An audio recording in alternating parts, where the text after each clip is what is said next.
Rajya Sabha TV का ये बेहद ख़ास प्रोग्राम है गुफ्तगू, और गुफ्तगू में आज हमारे साथ हैं जाने माने एक्टर रज़ा मुराद। रज़ा मुराद कितने आराम से कट जाती न पूछ है दोस्त, अपने मांझे से कोई काट के गर्दन देखे। जाने माने अभिनेता रज़ा मुराद का जन्म 2 जुलाई 1946 को मुंबई में हुआ। हिंदी फिल्मों में मुख्य रूप से एक पिता, चाचा या खलनायक की भूमिकाएं निभाने वाले रज़ा मुराद प्रसिद्ध अभिनेता मुराद के बेटे हैं। 200 से ज्यादा फिल्मों में काम कर चुके रज़ा मुराद का बचपन हमेशा फिल्मों से घिरा रहा। फिल्मी परिवेश में रहने के बावजूद उनके पिता ने उन्हें 1969 में फिल्म इंस्टीट्यूट पुणे में अभिनय सीखने को कहा। बेहद बुलंद आवाज रखने वाले रज़ा मुराद की चरित्र अभिनेता के रूप में अपने सबसे यादगार फिल्मों में से एक उनकी पहली ही फिल्म रही। 1973 में नमक हराम में एक हताश शायर की भूमिका में उन्होंने दिखाया कि दमदार आवाज के साथ वो एक दमदार अभिनेता भी हैं। शौक इसलिए बंधु कि जब बहुत ऊपर जाती है पतंग तो ये देखकर खुशी होती है कि ऊपर वाले की डोर नीचे वाले के हाथ में। अपने करियर की एक अच्छी शुरुआत होने के बावजूद उन्हें फिल्में कम ही मिल रही थीं।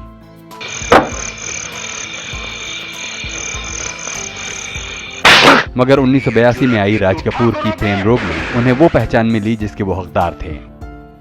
अरे राजा, रज़ा मुराद ने राज कपूर के साथ प्रेम रोग के अलावा हिना और राम तेरी गंगा मैली जैसी हिट फिल्मों में काम किया। फिल्म फेयर से नवाजे जा चुके रज़ा मुराद ने हाल ही में आई आशुतोष गोवारिकर की फिल्म जोधा अकबर में सहायक अभिनेता के रूप में काम किया। रज़ा मुराद राम लखन, त्रिदेव, प्यार का मंदिर, आंखें, मोहरा और गुप्त जैसी अन्य बड़ी हिट फिल्मों में अभिनय कर चुके हैं। बहुत बहुत खैर मकदम है प्रोग्राम में रज़ा साहब। हमें बताइए कि एक्टिंग तो आपको जहाँ तक हमें मालूम है विरासत में मिली। क्या माहौल था जब आप अपने वालिद के इर्द गिर्द रहते हुए एक्टिंग में उतरने की सोच रहे थे? नहीं, मैं पहली बात ये कहना चाहूँगा कि विरासत में किसी को नहीं मिलती है। ये तो खुदादा सलाहियत है, ऊपर वाला जिसे नवाज देता है इस फन से। मिसाल दूंगा कि दिलीप साहब के वालिद अदाकार नहीं थे, संजीव कुमार के वालिद अदाकार नहीं थे, राजेश खन्ना के वालिद अदाकार नहीं थे, अमिताभ बच्चन के वालिद अदाकार नहीं थे, नसीरुद्दीन शाह के वालिद अदाकार नहीं थे।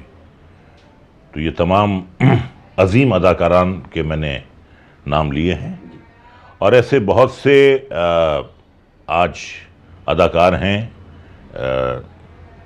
जो बड़े मशहूर वालिदैन के बेटे या बेटी होने के बावजूद अपना वो मकाम नहीं बना पाए जो उनके वालिदैन ने बनाया था। तो ये मैं समझता हूँ कि अदाकारी जो है, सलाहियत जो है, ये किसी को ख़ानदानी विरासत में नहीं मिलती जी। अब अगला सवाल आपका क्या है? नहीं, सवाल उसी से जुड़ा हुआ है कि होता यह है कि विरासत में बेशक ना मिली हो कोई चीज़, लेकिन अगर घर में एक माहौल है तो आपको एक थोड़ी सहूलत तो हो जाती। हाँ, मैं बिल्कुल इरफान साहब आपकी इस बात से कतई मुतफ़िक़ हूँ। बहुत सही कहा आपने, क्योंकि जब मैंने होश संभाला, अपने वालिद साहब को देखा मैंने, मुझे ये मालूम नहीं था कि ये क्या करते हैं, लेकिन मुझे इतना ज़रूर मालूम था कि उनके साथ मैं जब भी कहीं बाहर जाता हूँ तो उनकी बड़ी आवभगत होती है, लोग उन्हें देखने के लिए जमा होते हैं। तो ये मेरे वालिद का मेरे ऊपर बहुत बड़ा रौब था कि ये कुछ बहुत ही अहम शख्सियत है। माहौल रहा है घर में, जहाँ हम रहते थे जुहू में, तो मुग़ल आज़म बन रही थी उस ज़माने में, तो आसिफ साहब आते थे घर पर, दिलीप साहब भी हमारे घर के करीब आते थे। दिलीप साहब के साथ मेरे वालिद साहब ने बहुत फिल्में की हैं, आन, अंदाज, दीदार, यहूदी, देवदास, बहुत फिल्में की हैं उनके साथ। तो दिलीप साहब से बड़े करीबी ताल्लुकात थे और हमारा अक्सर उनके यहाँ आना जाना होता था। आसिफ साहब घर तशरीफ़ लाते थे और मधोबाला और उनके वालिद भी हमारे यहाँ आते थे। लेकिन मैं बहुत छोटा था, मुझे बिल्कुल ये तमीज़ नहीं थी कि फ़िल्म क्या होती है और ये शख्सियतें क्या हैं। लेकिन एक माहौल ज़रूर बिल्कुल चारों अतराफ था। तो जैसे जैसे थोड़ी बहुत अकल आई तो पता चला कि वालिद साहब एक फ़िल्मी अदाकार हैं और एक बहुत ही नुमाया शख्सियत है। तो एक मिसाल है कि बाप पर पूत पिता पर घोड़ा, बहुत नहीं तो थोड़ा थोड़ा।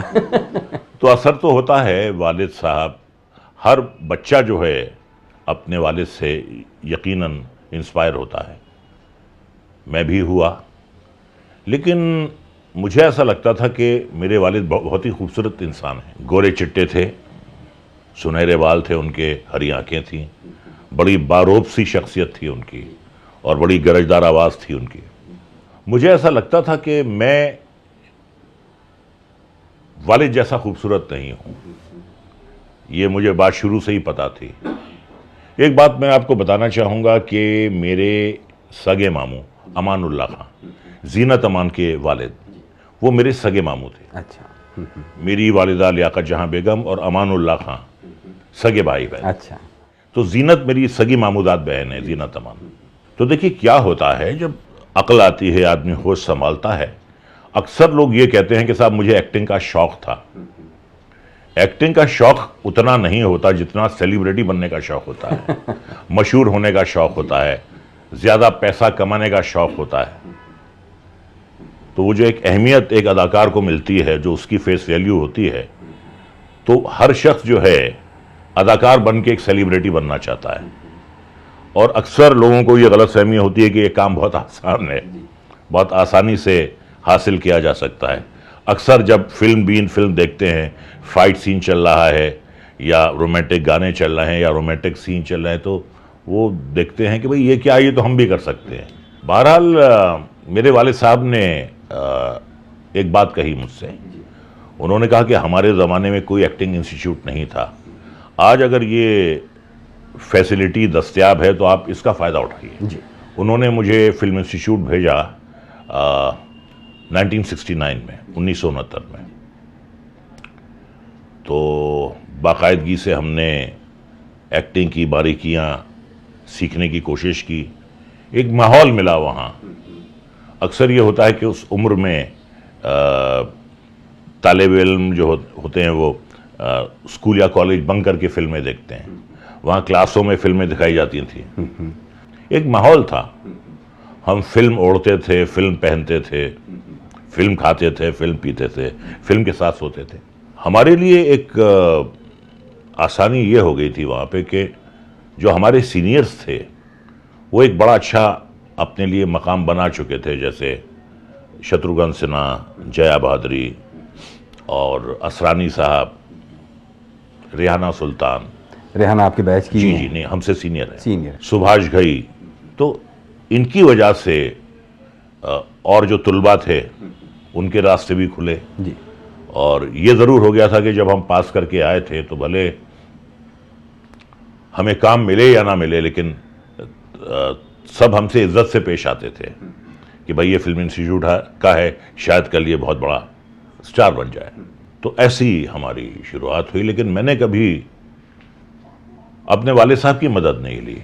बाकायदगी से मैं स्ट्रगल करने जाता था, अपनी तस्वीरें खिंचवाई थी और ऑफिस टू ऑफिस जाता था, जैसे एक आम स्ट्रगलर जो होता है वो कोशिश करता है, स्ट्रगल करता है। और इस स्ट्रगल के सिलसिले को आगे बढ़ाते हुए वो कहाँ पर पहला ब्रेक मिला होगा उसकी बात करेंगे, लेकिन अभी एक छोटा सा ब्रेक लेते हैं। अभी वक्त है एक छोटे से ब्रेक का। ब्रेक के बाद हाजिर होते हैं और बातें जारी रखते हैं जाने माने एक्टर रज़ा मुराद के साथ। मैं गया, रिशीदा ने मुझे बुलाया। कम बात करते थे, एडिटिंग कर रहे थे वो, मैं गया। उन्होंने ये कहा कि मैं ज़्यादा कुछ बात नहीं करूंगा आपसे, बस ये कहूंगा कि ये जो रोल है लकी एक्टर्स को 20 साल में एक बार मिलता है और अनलकी एक्टर्स को पूरी जिंदगी में ऐसा रोल नहीं मिलता।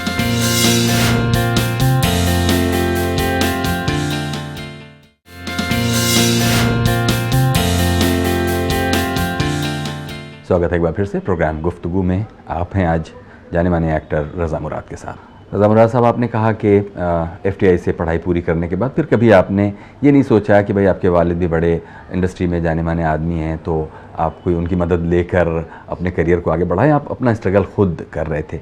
करते हुए फिर पहला वो मौका कब आया जब आपको आपकी सलाहियत को पहचाना गया? हाँ, पहला मुझे ब्रेक मिला BR इशारा साहब मरहूम, वो एक फिल्म डायरेक्ट कर रहे थे, उसका नाम एक नज़र था।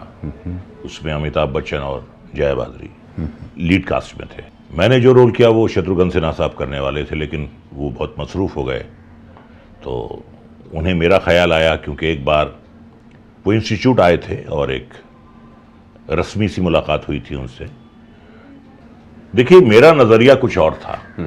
मैं ये सोच रहा था कि मैं 5 साल कोशिश करूंगा और 5 साल तक अगर कुछ नहीं होता है तो फिर मैं कोई दूसरा काम करूंगा, अपनी लाइन बदल लूंगा। उस दौरान बस जद्दोजहद मेरी जारी रही। एक फ़ायदा ये हुआ मुझे कि उस फिल्म में मुझे बेस्ट डेब्यूटेंट का अवार्ड मिला। शमा सुषमा बड़ी मशहूर मैगजीन जी होती थी, हिंदी और उर्दू की, तो बेस्ट न्यू कमर का मुझे अवार्ड मिला। तो काफ़ी इंडस्ट्री से लोग दिल्ली आए थे और उन्होंने इस अवार्ड फंक्शन में शिरकत की थी। तो गुलजार साहब ने गालिबन मेरी फिल्म देखी थी और ऋषिदा एक फिल्म प्लान कर रहे थे, नवा खराम, और उसमें मैंने एक शायर का रोल किया था। लेकिन गुलजार साहब ने मेरा नाम, जैसा कि मैंने आपसे पहले अर्ज किया, उस रोल के लिए रिकमेंड किया। मैं गया, ऋषिदा ने मुझे बुलाया, एडिटिंग कर रहे थे वो, मैं गया, मुझे बाहर लेकर आए और सीढ़ियों पे बिठा दिया उन्होंने ये कहा कि मैं ज़्यादा कुछ बात नहीं करूंगा आपसे, बस ये कहूंगा कि ये जो रोल है, लकी एक्टर्स को 20 साल में एक बार मिलता है और अनलकी एक्टर्स को पूरी ज़िंदगी में ऐसा रोल नहीं मिलता, और इसमें तुम्हारा शायर का रोल है। हिंदी बहुत अच्छी नहीं बोलते थे, बंगला उनकी मातृभाषा थी, टूटी फूटी हिंदी बोली उन्होंने मुझसे, और प्रोडक्शन वाले को बुलाया, कहने लगे, वो रज़ा नहीं बोल पाते थे, राजा को लेकर जाओ, खादी भवन में लेकर जाओ, 2 पजामा कुर्ता दिलाओ इसको, और राजा तुम आज से यही कपड़ा पहनेगा, तुम कपड़ा धोएगा नहीं, और शूटिंग पर जब तुम आएगा कपड़ा पहन कर आएगा, और उस दिन तुम नहाएगा नहीं। मैंने कहा हाँ दादा। तो उस फिल्म में हमारा पहला दिन था। राजेश खन्ना के साथ हमारा सीन था। राजेश खन्ना तो बस ये था कि ऊपर आका है और नीचे काका है। फिल्म इंडस्ट्री के पहले सुपरस्टार थे वो। तो उस फिल्म में नितिन मुकेश साहब के साहबजादे और नील नितिन मुकेश के वालिद, वो असिस्टेंट थे, मेरे घर के पास रहते थे। तो उन्होंने मुझे पिकअप किया और हम लोग रवाना हुए स्टूडियो की तरफ। एक उन्होंने मुझे चेतावनी दी, एक वार्निंग दी कि राजेश खन्ना चाहते थे कि उनका गुरु VK शर्मा ये रोल करे और ऋषिदा माने नहीं, तो हो सकता है कि राजेश खन्ना का रवैया आपकी तरफ थोड़ा जारहाना हो, थोड़ा होस्टाइल हो। सीन शुरू हुआ तो एक शेर मुझे उसमें पढ़ना था कि जीने की आरज़ू में मरे जा रहे हैं लोग, जीने की आरज़ू में मरे जा रहे हैं लोग, मरने की आरज़ू में जिए जा रहा हूं मैं। ये शॉट हुआ तो देखा उन्होंने, कहते हैं कि तेरा शेर पढ़ने का अंदाज तो बिल्कुल कैफी आदमी साहब जैसा है। दे जाम या गम दे हमको, शराब भी पी जाती है और आंसू भी पिए जाते हैं। फिर से जिगर की चोट है दोस्त, दोहराई नहीं जाती, लपट है आग की होठों पे फिर लाई नहीं जाती। वाह वाह वाह, तुम तो एकदम फर्स्ट क्लास शायर हो यार। ऐसा मत बोलो बंधु। चलो बंधु चलो। अरे बंधु, खड्डा जरा सवाल के। हाँ 1 2 3। मेरे लिए बहुत बड़ा कॉम्प्लीमेंट था। बहरहाल वो फिल्म लगी, और एक बात ऋषिदा ने मुझसे और कही थी कि ये रोल लोग 10 साल तक नहीं भूलेंगे। वो बात गलत साबित हुई। आज 40 साल हो गए हैं उस फिल्म को रिलीज हुए, लोग आज तक वो रोल भूले नहीं हैं। लेकिन देखिए क्या है कि उसके बाद भी मेरी जद्दोजहद खत्म नहीं हुई, मेरा स्ट्रगल खत्म नहीं हुआ, क्योंकि देखिए ऐसे रोल जो हैं बहुत कम मिलते हैं आपको। अब काम मुझे नहीं मिला ज़्यादा, तारीफ मेरी झोली में बहुत आई, काम नहीं आया। मैंने कुछ पंजाबी फिल्में करनी शुरू की, छोटे छोटे रोल करने शुरू किए। गुजारा तो करना था, वालिद साहब का भी हाथ बटाना था। मैं देखिए इस बात का कायल हूं कि अगर आप जद्दोजहद करते हैं, परिश्रम करते हैं, स्ट्रगल करते हैं, आप किसी पर एहसान नहीं करते, आप अपने लिए करते हैं। फिल्म इंडस्ट्री में बतौर एक्टर दाखिल होना बिल्कुल ऐसा ही होता है कि 5:15 बजे की जो लोकल ट्रेन चर्चगेट स्टेशन से छूटती है, उसमें जगह होती नहीं है, आपको जगह बनानी पड़ती है, आपको घुसना पड़ता है। तो फौरन कोई नहीं कहता कि आइए साहब खुशामदीद, ट्रेन आपकी मुंतज़िर है, जगह आपको बनानी पड़ती है। और इस मकाम पर हम एक छोटा सा ब्रेक ज़रूर लेना चाहेंगे, क्योंकि इसके बाद बातें और दिलचस्प होने वाली। बेहतर। अभी वक्त है एक छोटे से ब्रेक का। ब्रेक के बाद हाजिर होते हैं और बातें जारी रखते हैं रज़ा मुराद के साथ। अब जब हम सेट पर पहुंचे, विग लगा के, मूछ और वो लिबास पहन के, तो यूं देखा उन्होंने हमको।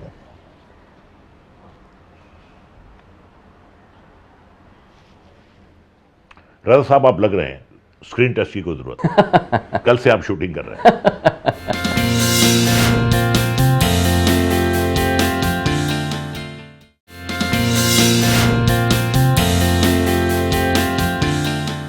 स्वागत है एक बार फिर से प्रोग्राम गुफ्तगू में। आप हैं आज जानी मानी एक्टर रज़ा मुराद के साथ। आपने कहा कि ये जो जद्दोजहद थी ज़िंदगी की, अब वो एक किसी करवट तो बैठ रही थी, क्योंकि नमक हराम के बाद तरह तरह की दूसरी छोटी बड़ी फिल्में करते हुए ज़िंदगी यहाँ तक आई। अगर आप अपनी ही की हुई कुछ फिल्मों का जिक्र करना चाहें जिसमें सचमुच आपको लगा कि आपने प्रूव किया उसके बाद, तो वो कौन सी फिल्में होंगी? देखिए, जिस तरीके से मुझे नमक हराम मिली, मेरी कोई जान पहचान नहीं थी, मेरी कोई बिसात नहीं थी, उसी तरीके से मुझे राज कपूर साहब ने बुलाया और ये मेरी जिंदगी का एक टर्निंग पॉइंट था। कई बार ऐसा हुआ कि उनके स्टूडियो में मैं शूटिंग करता था, लेकिन कौन मुझे ले जाकर उनसे मिलवाता। एक दिन फिर तय हुआ और हम गए। बड़ी अच्छी उन्होंने एक बात कही, कहने लगे ये जो रोल है ठाकुर वीरेंद्र प्रताप सिंह का, हमारे जहन में सिर्फ आप हैं इस रोल के लिए, और अगर आप इनकार करेंगे तो फिर हम किसी और के बारे में सोचेंगे। अब तक हमारे पास इस रोल के लिए कोई सेकंड चॉइस भी नहीं है। और मैं यही सोच रहा था कि अब तक तो मैंने कोई विलनिश रोल किया नहीं, और ये एक मेन विलन का रोल मुझे देना चाह रहे हैं, और मुझसे इतने ज़्यादा मुतासिर भी हैं और पुरुमीद भी हैं। तो मुझे खुशी के बजाय मुझे डर लगना शुरू हुआ कि ये मुझे कुछ ज़्यादा ही बड़ा एक्टर तो नहीं समझ रहे। बहरहाल फिर मैंने सोचा कि ये तो ज़िंदगी का एक सुनहरा मौका है जिसे मैं गंवाना नहीं चाहूँगा। और फिर मुझे पता चला कि किस तरीके से उन्होंने मुझे इस रोल के लिए सेलेक्ट किया। अच्छा, वो क्या था? वो भी साहब बहुत ही अनहोनी सी बात है। उन्होंने 1973 में नमक हराम देखी थी, और 7 साल के बाद जब वो प्रेम रोग की कास्टिंग कर रहे थे, तो उन्होंने अपने प्रोडक्शन मैनेजर से पूछा कि भाई वो ऋषि ने एक मजदूरों की प्रॉब्लम पर फिल्म बनाई थी, वो नमक हराम मजदूरों की, ऋषि ने मजदूरों की प्रॉब्लम पर एक फिल्म बनाई थी, और उसमें एक लंबा सा एक्टर था, भारी सी आवाज वाला, जिसने शायर का रोल किया था। कौन है वो? मेरा नाम भी नहीं मालूम, कौन है वो? तो उन्होंने बताया कि वो मुराद साहब के बेटे हैं। अच्छा अच्छा अच्छा, मुराद साहब के बेटे, उनको लेकर आइए।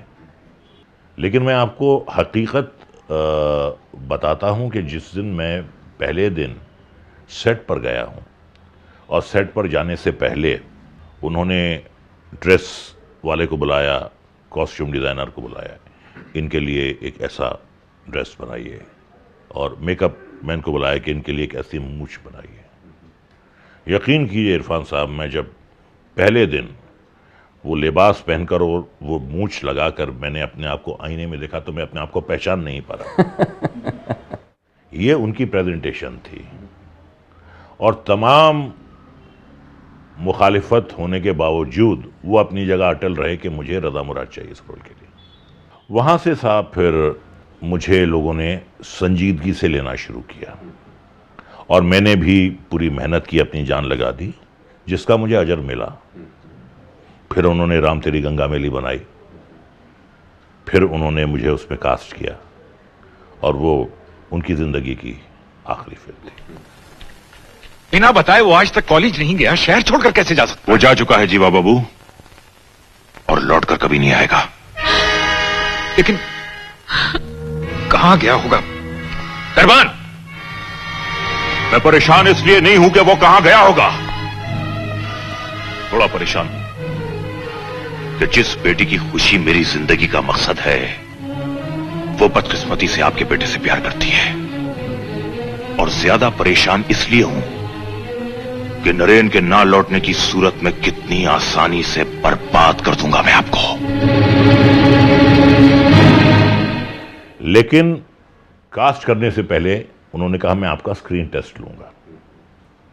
कह लगे रज़ा साहब, जहां तक आपकी मुझसे उर्दू में बात करते थे, खालिस उर्दू में, कि रज़ा साहब जहां तक आपकी अदाकाराना सलाहियतों का सवाल है तो मुझे उससे इनकार नहीं, आप बेपनाह एक्टर हैं। लेकिन कभी मैंने किसी उम्र दराज किरदार में आपको नहीं देखा, तो मैं देखना चाहता हूं एक बार। अब जब हम सेट पर पहुंचे, विग लगा के, मूछ और वो लिबास पहन के, तो यूं देखा उन्होंने हमको,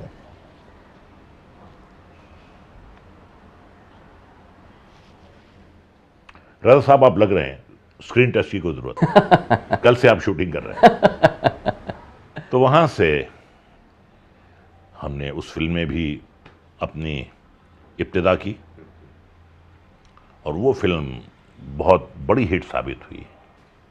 उसके बाद तो रास्ते खुलते गए, बड़ी अच्छी अच्छी फिल्में की राम तेरी गंगा मैली के बाद। अक्सर मेरे दोस्त अहबाब और मेरी वालिदा भी मुझे टोकती थी कि तुम बेटा 18-18 घंटे काम कर रहे हो, क्यों काम कर रहे हो? मैंने कहा देखिए, मैंने ज़िंदगी में 14 साल इंतज़ार किया है, 14 साल मैंने करवटें ली हैं, मुझे वो 14 साल कवर करने। हाँ, तो अब इस मकाम पर अब मेरा ख्याल है कि आपको कोई अब तो रिग्रेट नहीं है, और ज़िंदगी में जो आपने स्ट्रगल के दिनों में मिस किया था, अब करीब करीब वो सब चीज़ें। हाँ, ट्रेन देर से छूटी लेकिन वक्त पर पहुंच गई। रास्ते में वक्त रिकवर करती गई। और आखिर में रज़ा साहब से जानना चाहेंगे कि जो नए एक्टर्स हैं, जो एस्पायरेंट एक्टर्स हैं, उनके लिए आप कुछ कहना चाहेंगे तो? एक मैं बहुत ही सिंपल सी बात कहता हूं साहब, इस मुल्क की आबादी 125 करोड़ की है, और 125 स्टेब्लिश्ड एक्टर्स हमारे यहाँ नहीं हैं जिन्हें हम स्टेब्लिश्ड कह सकते हैं। तो रेशो हुआ है करोड़ टू 1 का। तो या तो आप में वो सलाहियत हो कि वाकई आप करोड़ में एक हों। कॉलेज का प्ले करना अलग बात है, नौटंकी करना अलग बात है, इंटर कॉलेजिएट या इंटर यूनिवर्सिटी में पार्ट लेना अलग बात है, और फिल्मों में काम करना अलग बात है। यही बात मैं किसी भी एस्पायरिंग एक्टर के लिए कह सकता हूं कि सही अपने आप को परखो, सही अपने आप को जानो, अपनी सलाहियतों को पहचानो, और अगर आप में टिके रहने का दम है, अगर आप में टैलेंट है, तो 5 साल दीजिए, और 5 साल में अगर कुछ नहीं होता है तो अपनी लाइन बदल दीजिए, कहीं किसी और जगह फिर अपनी तकदीर आजमाइए। यही कहना चाहूँ। बहुत बहुत शुक्रिया रज़ा साहब, आपने हमारे लिए इतना वक्त दिया। ये थे जाने माने एक्टर रज़ा मुराद। प्रोग्राम गुफ्तगू के बारे में कुछ कहना चाहते हो तो हमें लिखिए feedback.rstv@gmail.com पर।